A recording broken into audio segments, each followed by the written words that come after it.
Now, on 105.9 FM and streaming worldwide on the WMAL app. O'Connor and Company. 7:07. It's O'Connor and Company. Thanks for tuning in this Tuesday morning in your nation's capital, 8th day of April. By the way, happy birthday to Dennis Paul O'Connor Sr. My father would have been 88 years old today. Aww. Still keeping his memory strong here, as we just lost him a month ago. He was so close to hitting double eight, but we lost him a month ago. But happy birthday, Dad. Coming up at 7:35, Nick Minock, WJLA, on a scandal that should end Steve Descano's career. Not only did he leave a accused abuser of his ex-wife, who has been in the country illegally multiple times, deported multiple times, was arrested for strangulation. Not only did he let him off with a slap on the wrist, but he lied and said that that's what his ex-wife, the victim, wanted. That victim has told Nick Minock a different story, and we're going to get to the bottom of that. Also at 8:05, Frederick County Sheriff Chuck Jenkins. That is Julie. Julie, good morning. You look fabulous as always. Oh, thank you. And joining us right now, also fabulous as always, is Gordon Chang. His book, Plan Red, China's Project to Destroy America, couldn't be more timely. Of course, you want to follow him, as we all do, on the X platform. That would be Gordon G. Chang. The G stands for greatness. Gordon, good morning. Thanks for joining us. Good morning, Larry and Julie. I think very smart observers of the president's rollout of tariff policies last week have honed in specifically on China. Our mutual friend Katie McFarland, a regular guest on our show, said that on Thursday, said China, China, China. That's what this is about. That's why we wanted to talk to you. China responded over the weekend with retaliatory tariffs, which is hilarious because our tariffs were retaliatory. They were reciprocal. Now Trump is threatening. Well, here's Trump yesterday, Gordon, and then I'll let you comment on it. Go ahead with cut 10, please. Put a 34% tariff on above what their ridiculous tariffs were already. And I said, if that tariff isn't removed by tomorrow at 12 o'clock, we're putting a 50% tariff on above the tariffs that we put on. So they've gone for years. They've become a rich country because of people, again, that were in the White House that allowed this to happen. Hundreds of billions of dollars a year they'd make on us on trade, and it shouldn't be that way. And I have a great relationship with President Xi. I hope it's going to stay that way. I have great respect for China, but they can't do this. We're going to have one shot at this, and no other president's going to do this, what I'm doing. And I'll tell you what, it's an honor to do it because we have been just destroyed. What they've done to our system. You know, we have $36 trillion of debt for a reason. And the reason is that people allowed it to get that way. So, all right. Trump, I do love that Trump always says, and I have a great relationship with President Xi. I know that matters, that kind of diplo negotiating talk. Gordon, take it away and take your time. If we have to carry over for a second segment, we will. It's important. Go ahead. Yeah, I agree with President Trump down the line on this. There was an unspoken message, and that is President Trump told the Chinese that he will not be intimidated. You know, Beijing doesn't have any ammunition in this trade war. They're the smaller economy. They're the one with all the trade surpluses, $295.4 billion last year. That was up 5.8% from 2023. And that means the only way that China can win this trade war is that President Trump backs down, even though he holds all the high cards. Well, yesterday, in that clip you just played, President Trump told the Chinese, I'm not being intimidated, I'm not backing down, you're going to lose. So that was a very important message for Beijing to hear. And if you could add to this, because part of what the Trump administration has done here is not just the reciprocal tariffs, but they're constantly talking about currency manipulation and other sort of non-tariff barriers. Can you expand on that a little bit with regard to what China's policies have been? Yeah, China is basically a predatory and criminal trader. It hasn't honored its trade commitments when it joined the World Trade Organization. It's violated its trade agreement with President Trump, the so-called Phase 1 trade deal of January 2020. What China does is not only tariffs, but the most important thing, as you point out, are the non-tariff barriers. These are the secret instructions that Beijing issues to its ministries, to its state enterprises, and to others to, for instance, do not buy American goods, don't buy foreign goods. And there's a whole bunch of things that China does through those secret instructions. And also just the rules that it has about restricting foreign purchases and others. Some of them are even on the books. So really what we have got is a whole system which is designed to be that predatory trader. And that's why China racks up these enormous trade surpluses. You know, China accounts for almost half of the world's trade surpluses. That is not the result of natural trading relations. That's the result of China's predatory policies.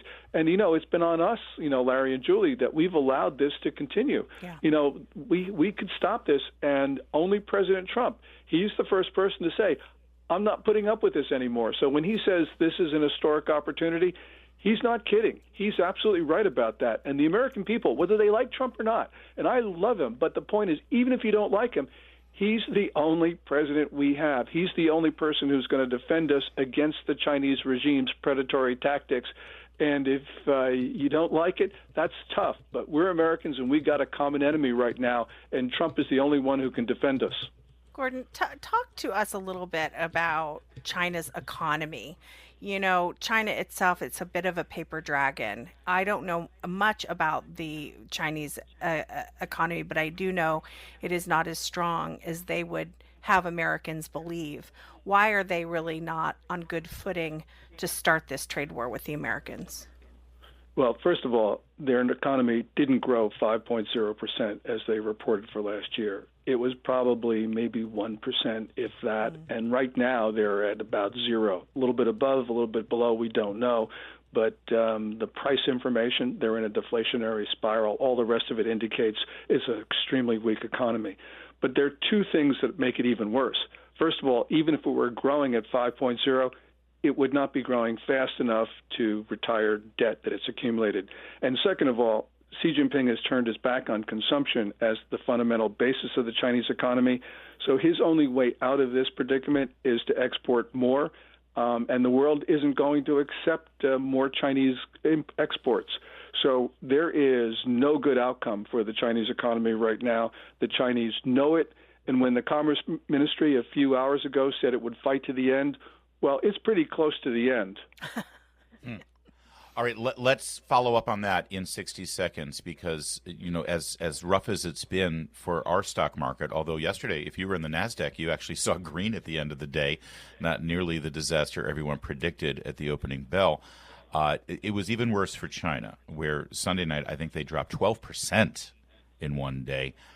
Can that be sustained, and how is this going to affect the people of China who are ultimately victims here as well?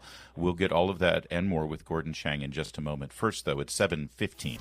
WMAL, making sense of the news. Live from the Home Paramount Pest Control Studios. Home Paramount, the leader in pest control since 1939. We continue with Gordon Chang here.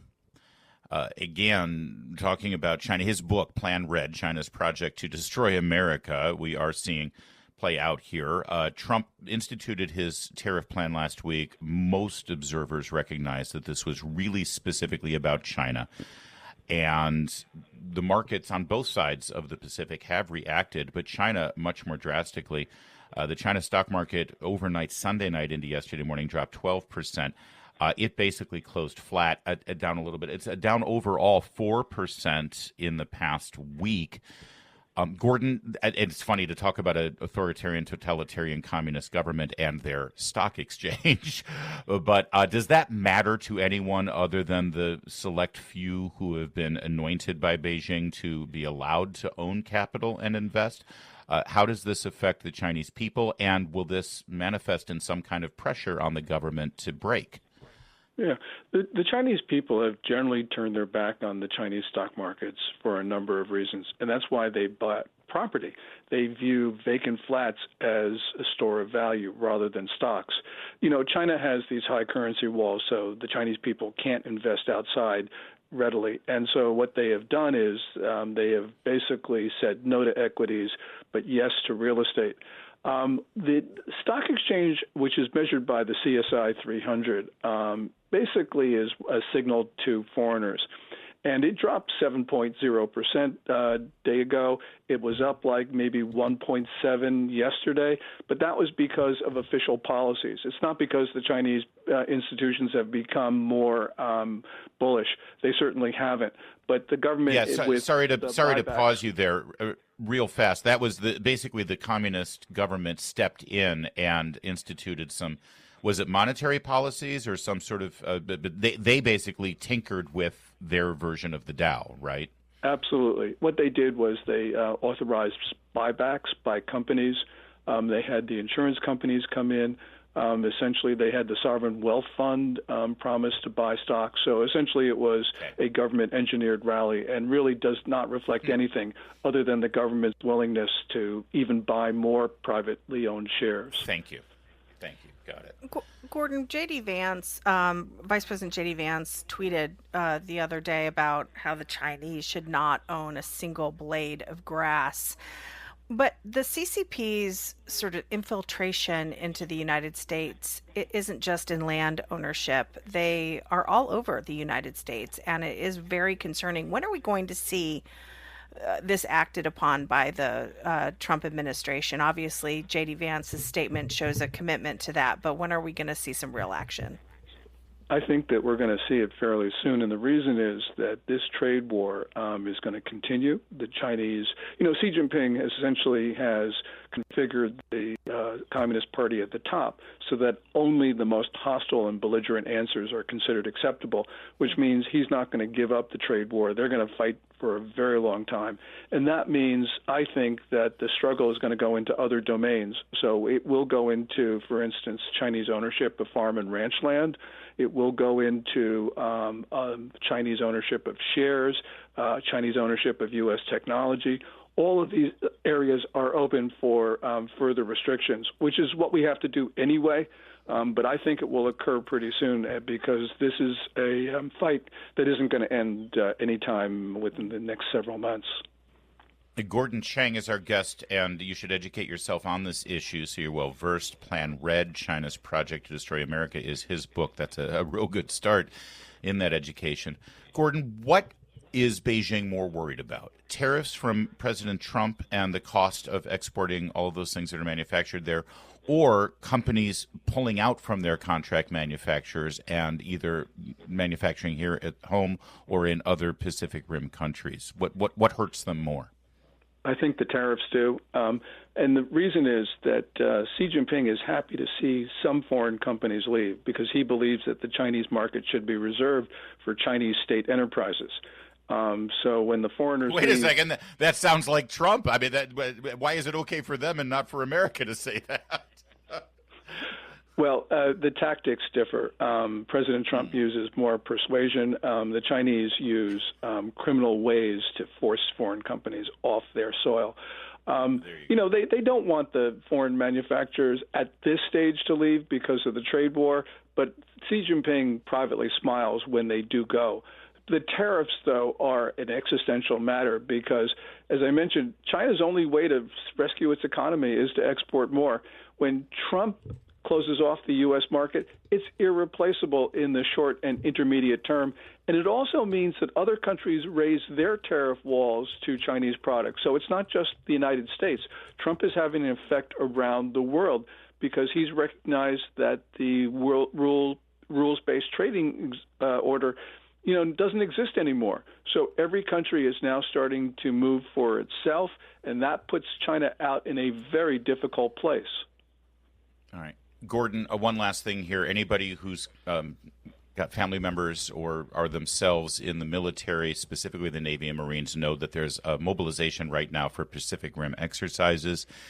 This is sort of a regular U.S. military flexing their muscle, showing how we work with our allies there, but really to send a message to China that they shouldn't try anything. What's happening there because it seems like this year's version of this saber rattling is a little bit more intense and a little bit more deliberate. Am I reading that wrong?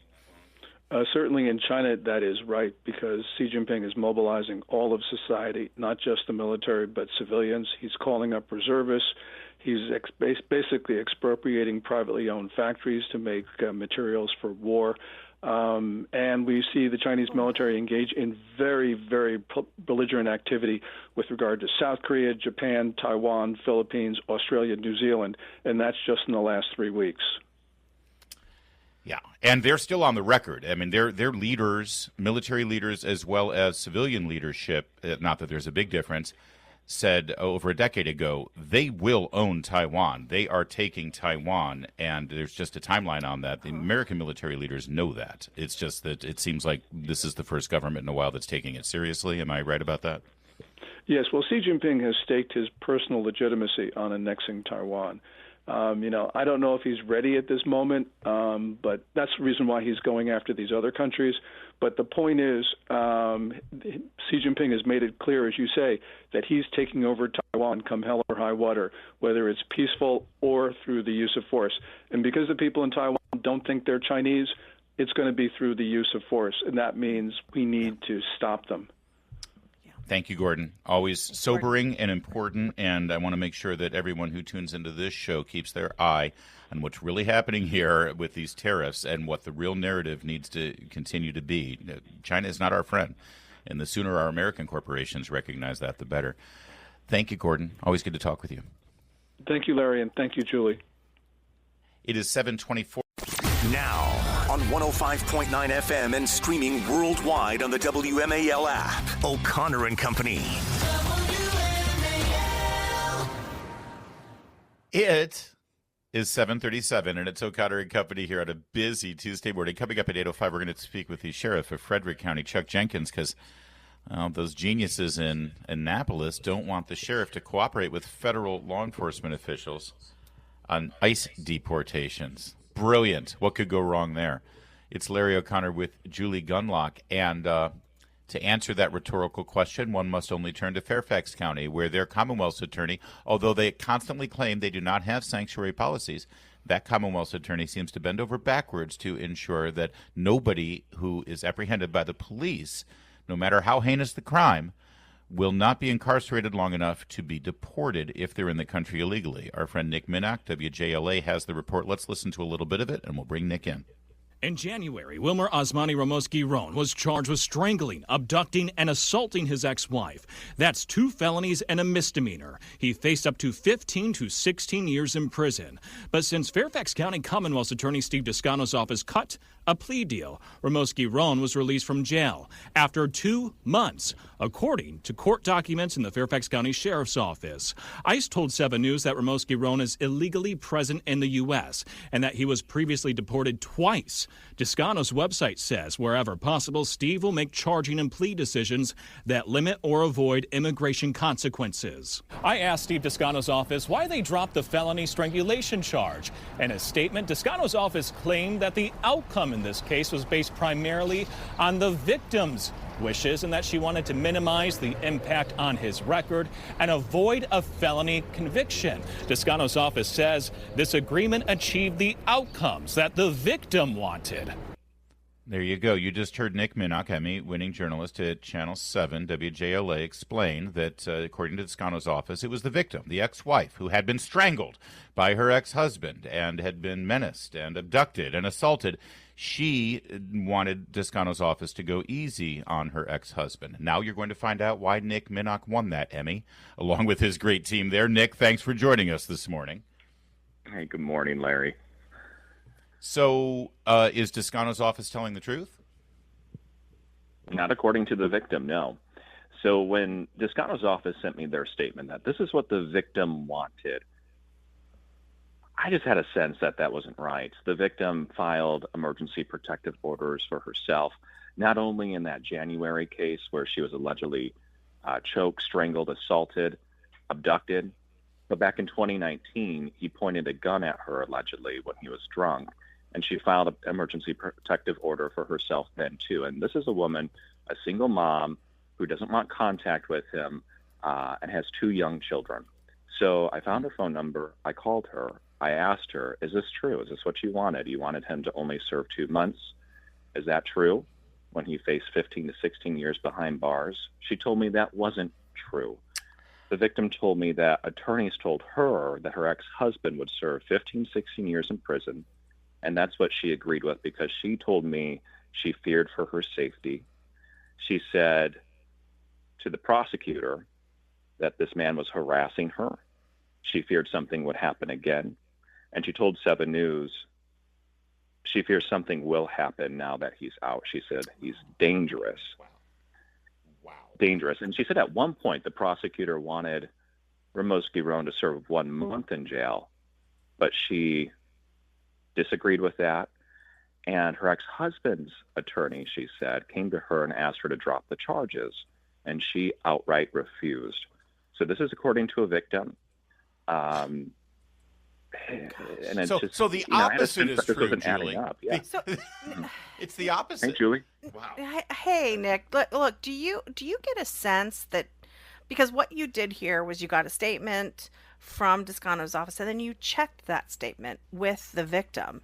Do you get the sense that Descano's office just thought that that would be good enough, that you wouldn't go back and check with the victim? Because I mean, this was easily verified. It's just such a bold-faced lie. I just wonder, again, does Descano think that the media just isn't going to check what he said? I think that's about right. You know, I covered a story recently about Richard Cox, you know, the sex offender we've been talking about, who has exposed himself in women's locker rooms to children and women. And in that case, he sent me a statement. Descano's office sent me a statement saying they don't prosecute pro se cases. Well, we know that's not true. He prosecutes animal welfare cases.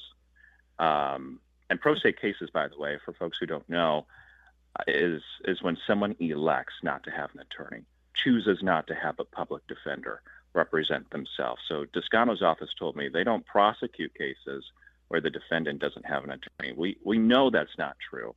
And so when they sent me this statement about this is what the victim wanted, I figured, you know, we better question everything here and verify it before we put his statement in our story to see if that is true or not. So where does this stand now? You've been in contact with the victim.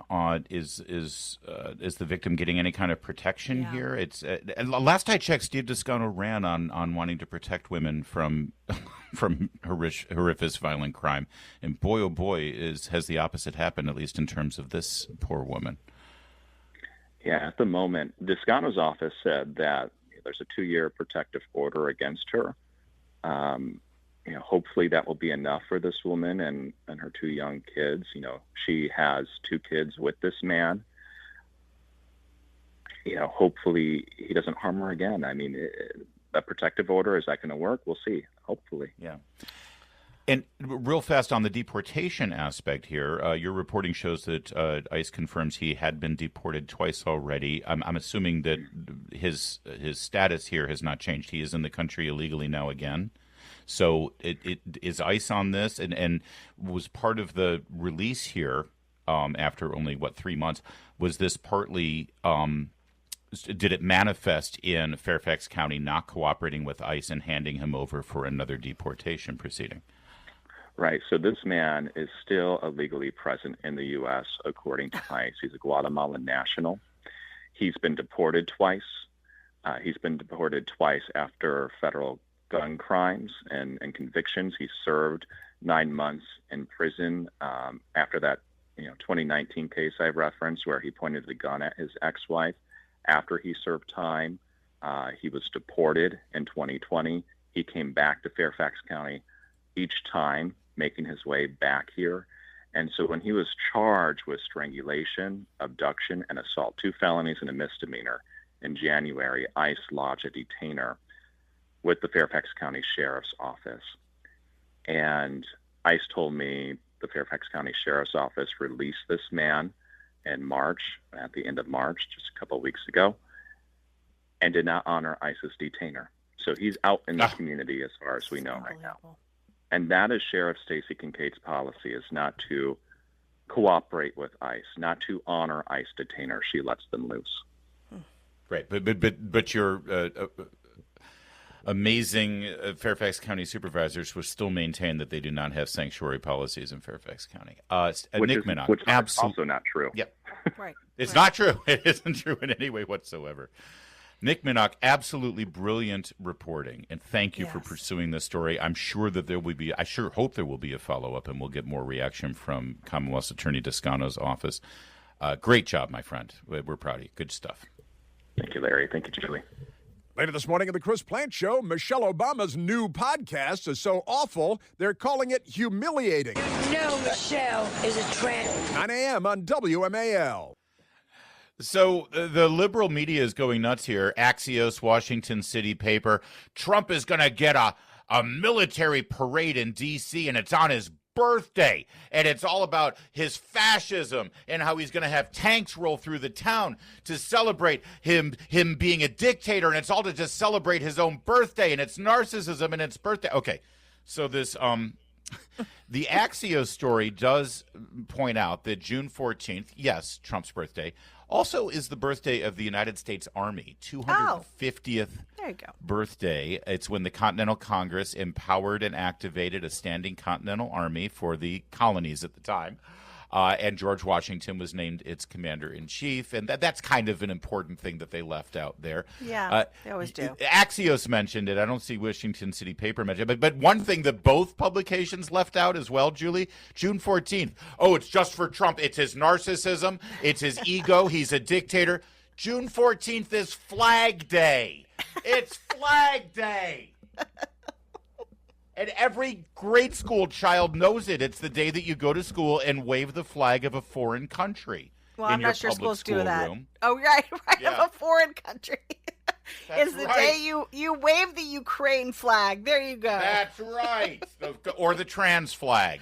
Right. Get it right here. Yes, we like flags, just not the American flag. There you go. There you go. So it does look like this parade's going to go forward. Where they're getting the money for it, how much it will cost, we don't know. Secret Services contacted Arlington County, by the way, about the possibility of a military parade, so it might not be in D.C., but D.C. is also looking into it as well. Maybe it'll start in Arlington and then go to D.C. across the Memorial Bridge. Well, we don't know, but I we're do- looking at it. And we look forward to the mental breakdown of every white Alexandrian and Arlingtonian. We really do. do. It's about the birthday of the Army. It's about Flag Day. And, yeah, about Trump's birthday, too. It's 7:53.